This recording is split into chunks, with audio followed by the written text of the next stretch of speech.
Class 10th subject history chapter 4 the making of a global world, भूमंडलीकृत विश्व का बनना।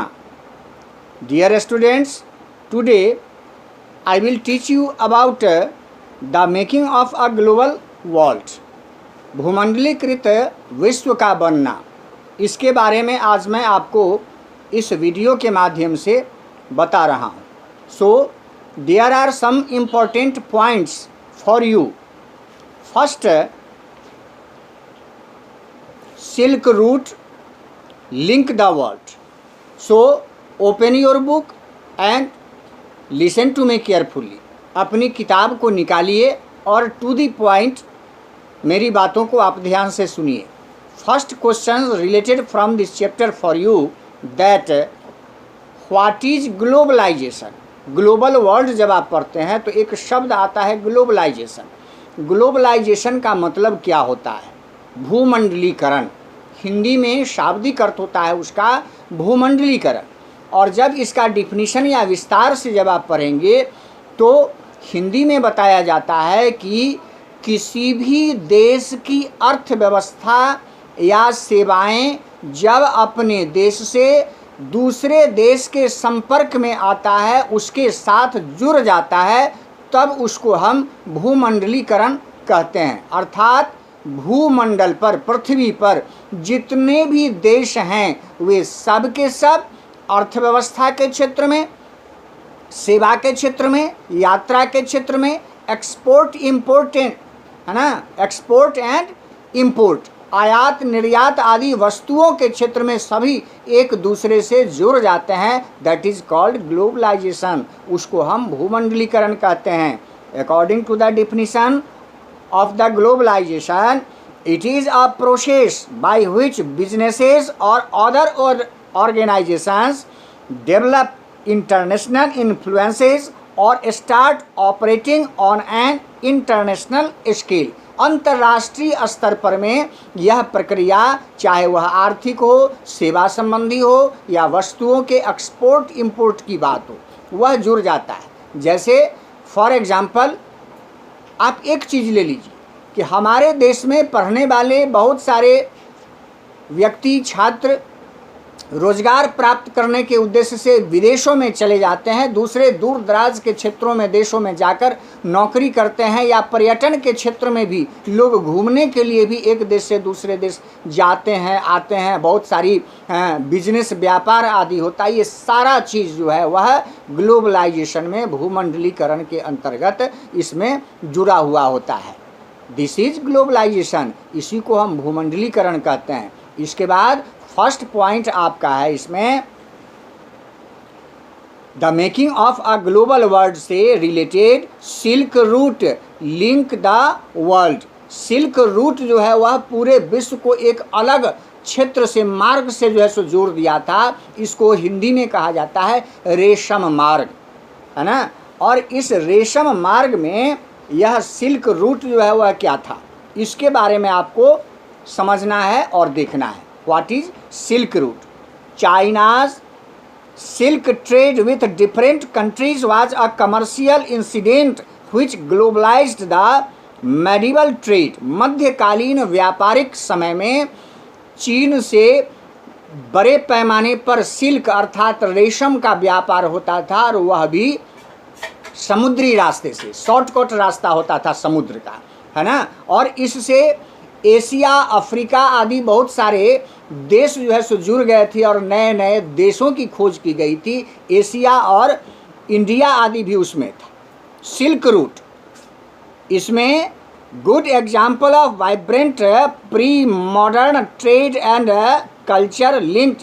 Silk route denote importance of westbound Chinese silk cargoes along this route. और इस मार्ग से बड़े पैमाने पर सिल्क का व्यापार होता था, जैसा कि हमने आपको बताया। और इसमें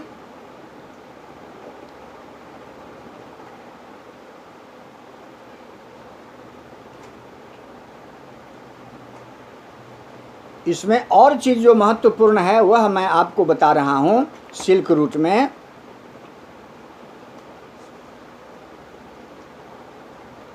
European sailor found a sea route to Asia and discovered America.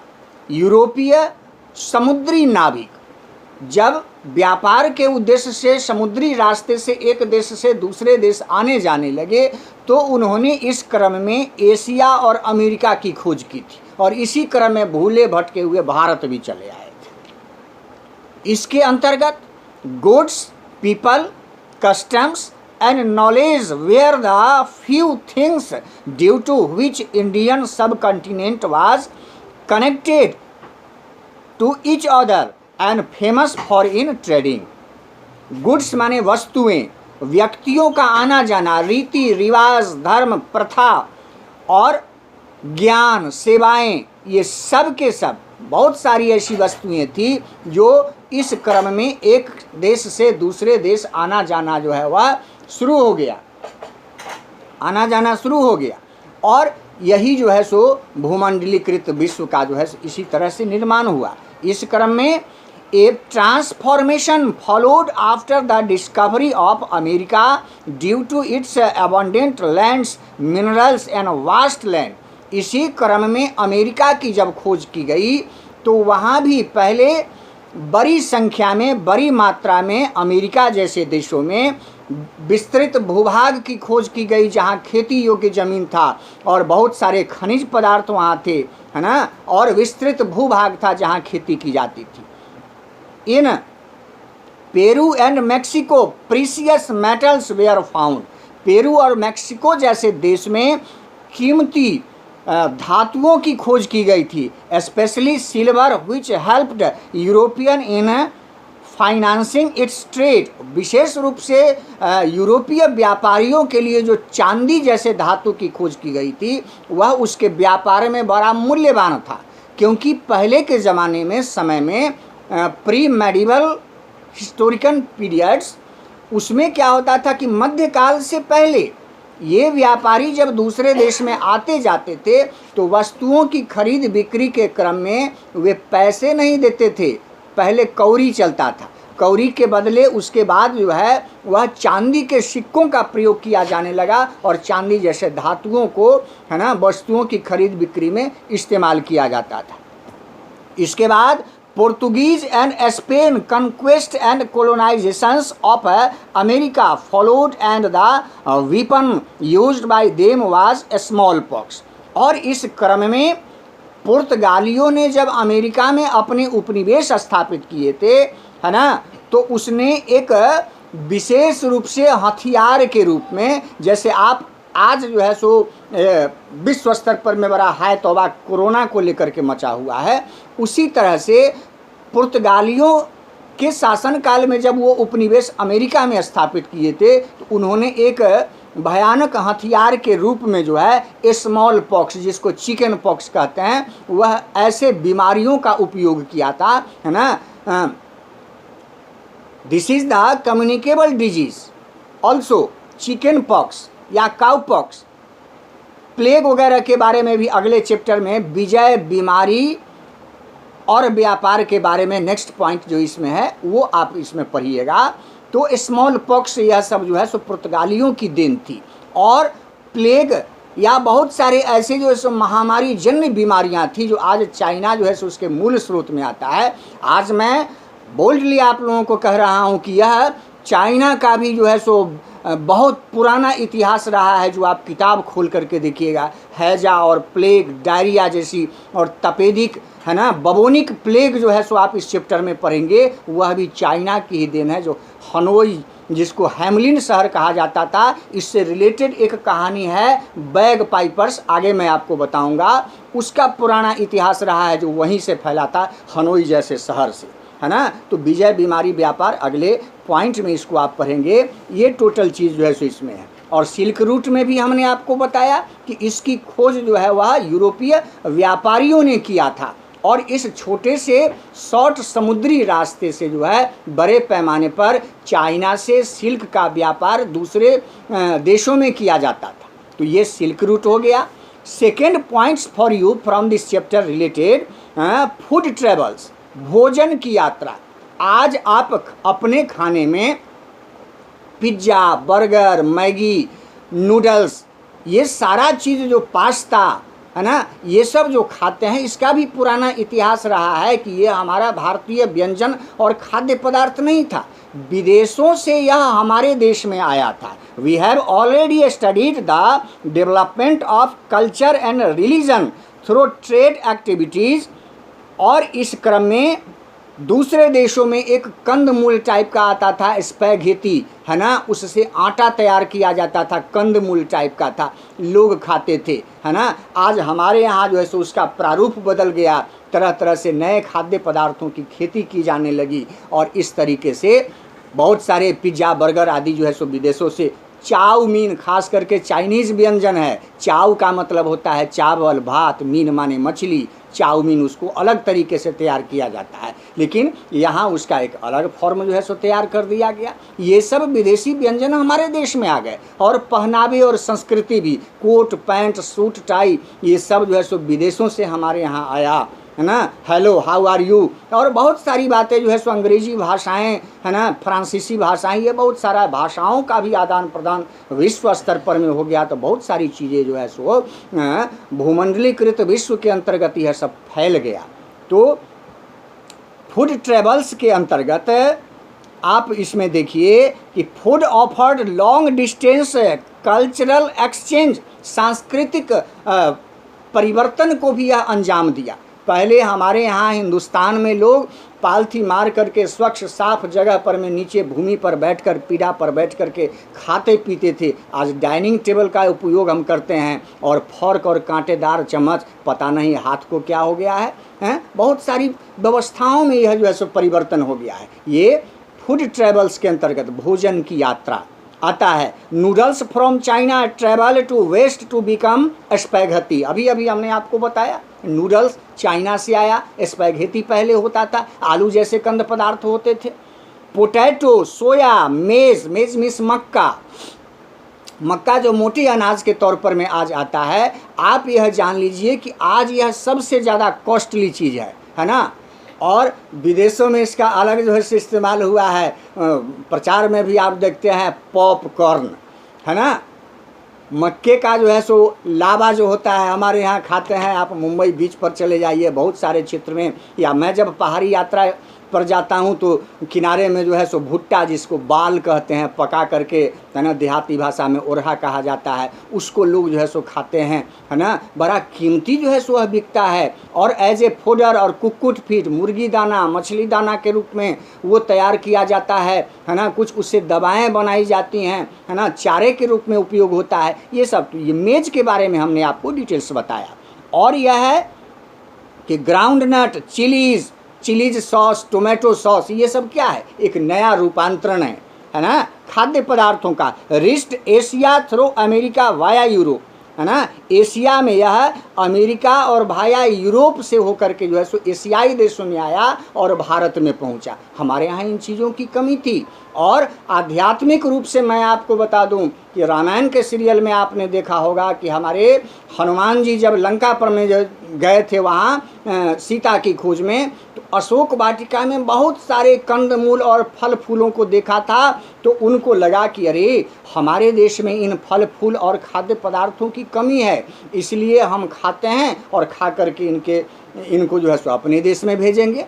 तो साइंस में आप पढ़ते होंगे सीड डिस्पर्सल, मतलब बीज वितरण, हवा के द्वारा, पानी के द्वारा, आंधी तूफान के द्वारा और पशु पक्षियों के द्वारा। तो पशु पक्षियों में एक हनुमान जी का नाम आता है, बंदर प्रजाति का, जो आम, जामुन आदि बहुत सारे फल फूल खाए थे, और उसके बीजों को जो है सो इतनी तेजी से और इतनी द्रुत गति से वैज्ञानिक तरीके से हमारे इंडिया में फेंका था, भेजा था, कि हमारे यहाँ बहुत सारे कंदमूल और फल फूल जो है सो आ गए। और इस तरह से आज हम इस क्षेत्र में जो है सो धनी है ना। और खाद्यान्न के क्षेत्र में भी self dependent country is India, Bharat जो है सो आत्मनिर्भर है। ये बहुत बड़ी चीज़ है फूड ट्रेवल्स, भोजन के अंतर्गत। और एक दो पॉइंट्स इसमें और हैं जो मैं आपको बता दे रहा हूँ। Europeans poor began to eat better and live longer because of potato। Europe के लोग जो है वह पुराने परंपरागत तरीके से आलू को उबाल कर और खा कर के और कंदमूल खा कर के लंबा जीवन जीते थे। आज हमारे यहाँ मिर्च मसाले और बहुत तरह के उसमें जो है मिलावटी पदार्थ का उपयोग करके हम अपने जीवन को संकुचित कर दिए हैं। नेचुरल तरीके से हम उस खान पान को नहीं अपनाते हैं, हमारा जीवन छोटा हो गया है। जबकि हमारे संत महात्मा आज भी हमारे देश में ऐसे हैं जिनके खाद्य पदार्थ बिल्कुल संतुलित हैं और लंबे जीवन जी रहे हैं। आज आप देख करके देखिए कि भारत के बहुत सारे संत महात्मा ऐसे हैं, किसी को भी आप बता दीजिए कि कोरोना की बीमारी हुई हो, किसी को नहीं हुई है, due to good food habits, अच्छे भोजन की आदत के कारण। तो अगला है कि Ireland's poorest patients died of starvation when potato crop destroyed in mid 1840s। 1840 ईस्वी के मध्यकाल में आयरलैंड में बड़े पैमाने पर आलू की खेती बर्बाद हो गई थी, जिसके कारण उनका जीवन संकट में पड़ गया था। क्यों? वह उनका एक महत्वपूर्ण खाद्य पदार्थ था। और इसी क्रम में एक और पॉइंट जो है, इससे फर्स्ट पॉइंट का सब पॉइंट है ना, उसके बारे में मैं आपको बता दे रहा हूँ। सब पॉइंट्स में है कन्क्वेस्ट, डिजीज एंड ट्रेड। अभी जो हमने आपको बताया था कि पुर्तगाली जब आए थे तो वे चिकन पॉक्स, काउ पॉक्स जैसी बीमारी लाए थे। और इस क्रम में हमने आपको बताया कि चाइना जैसे आज कोरोना का जो है सो एपिक सेंटर बना हुआ है विश्व स्तर पर में, और पुराना बीमारी का उसका इतिहास रहा है। आज फिर मैं इसको फिर से चर्चा कर दे रहा हूँ। कन्क्वेस्ट मतलब विजय, डिजीज माने बीमारी, एंड ट्रेड और व्यापार। Sea routes discovered to Asia and America. जैसा कि शुरू में हमने आपको बताया कि एशिया और अमेरिका की खोज की गई सी रूट से, समुद्री मार्ग से। Colonisation of America was by Spain and Portuguese through spread of smallpox. और औपनिवेशिक साम्राज्य विस्तारवादी नीति के कारण पुर्तगाली, फ्रांसीसी और अन्य देश के औपनिवेशिक सरकारों ने स्मॉल पॉक्स अर्थात चिकन पॉक्स जो होता था है ना, चेचक जैसी बीमारी, उसको दूसरे देशों में फैला दिया। आज जो है सो इंटरनेशनल जो है सो फ्लाइट से जो है सो दूसरे देश से लोग आते हैं, संक्रमित होकर के आते हैं, सही उनका जांच नहीं होता है, तो विदेशों की बीमारी, ये विदेशों से जो बीमारी है वह हमारे देश में चला आता है। नहीं तो हमारे यहाँ एंथ्रेक्स, ड्रॉपसी, बर्ड फ्लू और बहुत सारा जो है सो बीमारी सब जो है ना, ये सब हमारे देश में आया। ये सब नहीं था हमारे यहाँ। एड्स जैसी बीमारियां हमारे देश में नहीं थी, यौन संक्रामक बीमारियां होती है ना, और ये सब नहीं था, लेकिन हमारे देश में आ गया। और इसके बाद religious conflicts, diseases, crowded cities forced people to flee from Europe to America. Europe के बहुत सारे लोग यूरोपियन कंट्री के हमारे यहाँ आए। डच, फ्रेंच, पुर्तगाली और ईस्ट इंडिया कंपनी, ये सब के सब इसके साथ साथ विदेशी संस्कृति भी लाए, बीमारी भी लाए। व्यापार के क्रम में पूरे विश्व में जो है सो वो फैल गए। और लास्ट पॉइंट इसका है कि China restricted overseas contact and retreated into isolation. This reduced its importance. और चीन जो है सो शुरू से ही चालाक देश रहा है, इसलिए वह इन बीमारियों से और बुरे प्रभावों से बचने के लिए हमेशा सतर्क रहा है और समय समय पर इस पर प्रतिबंध लगाता रहा है। लेकिन हमारे जैसे देश है ना, उदारवादी देश हैं, जिसके उदारता के कारण जो है सो हमने उस पर विशेष ध्यान नहीं दिया, जिसके कारण जो है सो हमें ऐसे बुरे प्रभावों का सामना करना पड़ा। लेकिन अब ऐसा नहीं है। भारत जो है सो सजग हो चुका है और शक्तिशाली देश बन चुका है, इसलिए वह हर क्षेत्र में है ना, विकास के क्षेत्र में जो है सो आगे बढ़ रहा है, एक प्रतिष्ठित और गौरवशाली देश भी बन रहा है। और Europe emerged as a centre of world trade. लेकिन पुराने इतिहास को जब आप देखेंगे तो आप पाएंगे कि यूरोपियन कंट्री जो है सो विश्व स्तर पर है ना व्यापारिक प्रमुख केंद्र जो है सो बन चुका था। तो इस प्रकार आज के इस वीडियो में इतना ही। फिर दूसरे वीडियो में नेक्स्ट पॉइंट के बारे में मैं आपको बताऊंगा। Thank you.